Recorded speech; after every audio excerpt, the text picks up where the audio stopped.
On the morning of December 7th, 1941, Admiral Isoroku Yamamoto stood on the bridge of the Japanese battleship Nagato and waited. The attack planes had already gone.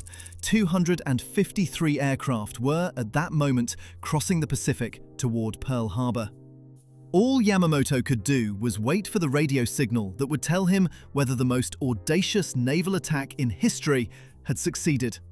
When it came, the words "Tora, Tora, Tora" crackling through the Nagato's radio room, the ship erupted. Officers wept, sailors cheered. The war had begun, and it had begun well.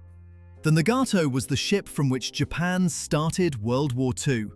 I'm Jack, and today I want to tell you what happened to that ship. Because the Nagato survived the entire war. It was the only Japanese battleship to do so.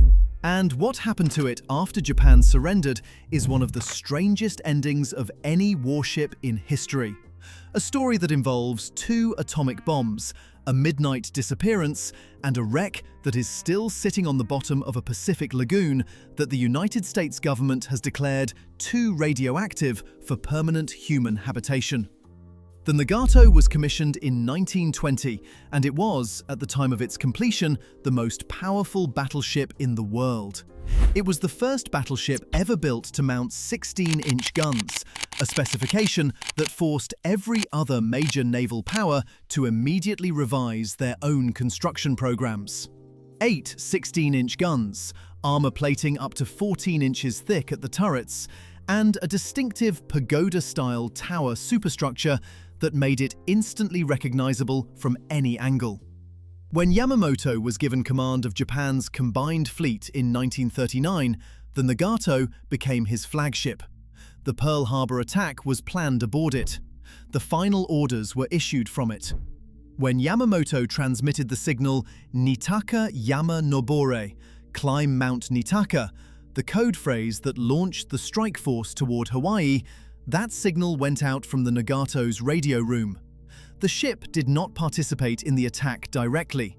It stayed in harbor, waiting for news, and it was from the Nagato's bridge that Yamamoto first learned that Pearl Harbor was burning. For the first 3 years of the war, the Nagato sailed with Japan's main battle fleet, present at Midway, present at Leyte Gulf, surviving engagements that destroyed ship after ship around it. It was never the primary target. It was never the ship the Americans most wanted to sink. That distinction went to the Yamato, which we covered previously, and the Musashi, and the carriers that were being stripped out of the Pacific one by one. The Nagato kept surviving. By 1944, Japan was running so short of fuel that the ship could barely move. It was reassigned to a static role, moored at Yokosuka Naval Base as a floating anti-aircraft battery, its huge guns pointed at the sky against American bombing raids. When American carrier aircraft struck Yokosuka in July 1945, they specifically targeted the Nagato. Admiral Halsey personally emphasized it as a priority target. The ship was hit, damaged, and still did not sink. When Japan surrendered on August 15, 1945, the Nagato was still afloat, battered and barely operational, the sole surviving battleship of a navy that had once been the 3rd most powerful in the world. American forces boarded the Nagato on August 30, 1945, 2 days before the formal surrender ceremony on the USS Missouri. The Navy made a specific point of this timing. Taking possession of Yamamoto's flagship before the official surrender was signed was a deliberate symbolic act. This ship, more than any other, represented the Japanese Navy's decision to go to war. Taking it early, before the ink was dry, was the Navy's way of saying the war was over on American terms. A crew of approximately 180 American sailors was put aboard, and the Nagato was prepared for a final voyage. It was not going home, it was going to Bikini. Operation Crossroads was the United States military's attempt to understand what atomic weapons actually did to naval ships. The bomb had been dropped on Hiroshima and Nagasaki. The war was over. But no one had yet tested a nuclear weapon against a fleet of military vessels. and the Navy needed to know whether surface fleets had been made obsolete overnight. The plan was to assemble nearly 100 ships in the Bikini Atoll lagoon in the Marshall Islands, detonate 2 atomic bombs, and measure the results. Target ships included surplus American vessels and captured enemy warships. The Nagato was selected partly for practical reasons and partly for symbolic ones. It was damaged, barely seaworthy, and of no use to the United States as a working warship. It was also the ship from which the Pearl Harbor attack was commanded, and there was a certain satisfaction in the idea of destroying it with the same category of weapon that had ended the war. There was a problem the Navy did not publicly acknowledge. There was concern, according to historical accounts, that if American ships sank during the tests and the Nagato did not, the optics would be difficult. The Nagato was positioned approximately 870 meters from the center of the underwater Baker test detonation, closer than several American vessels, reportedly to ensure the Japanese ship would not embarrass the Navy by floating when its own ships went down. The first test, called Able, was an airburst detonation on July 1, 1946. A bomb was dropped from a B-29 at altitude and exploded above the fleet. The Nagato was damaged but did not sink. The American battleship Arkansas, positioned closer to the blast, was destroyed almost instantly. The Nagato rode it out.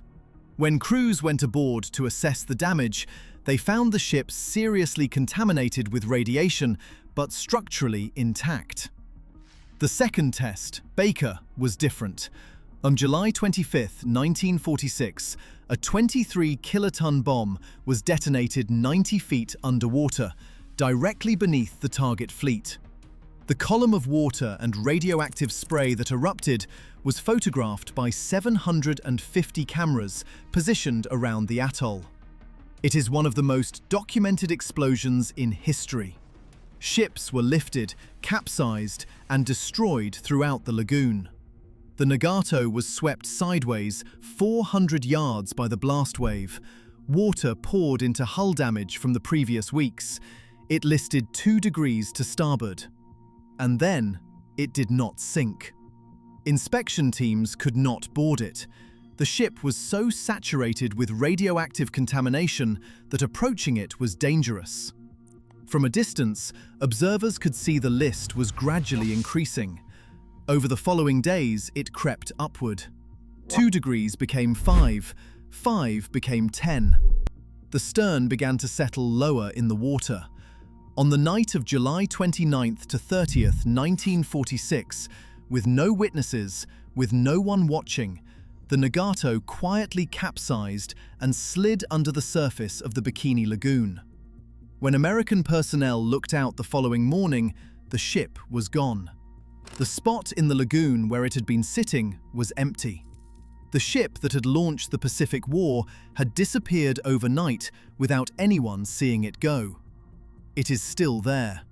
The Nagato lies upside down on the seafloor of Bikini Atoll at 52 meters depth, its enormous hull resting on the pagoda superstructure that was once Yamamoto's bridge. The 4 propellers, each over 4 meters in diameter, point upward toward the surface. The 16-inch guns are still in their turrets, still capped, still trained fore and aft as they were at the moment of sinking.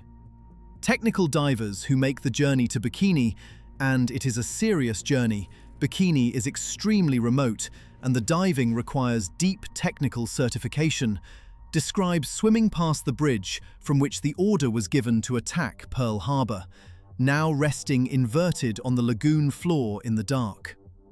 The Bikini Atoll Lagoon was designated a UNESCO World Heritage Site in 2010, recognized specifically as a symbol of the dawn of the atomic age. The atoll itself remains uninhabited.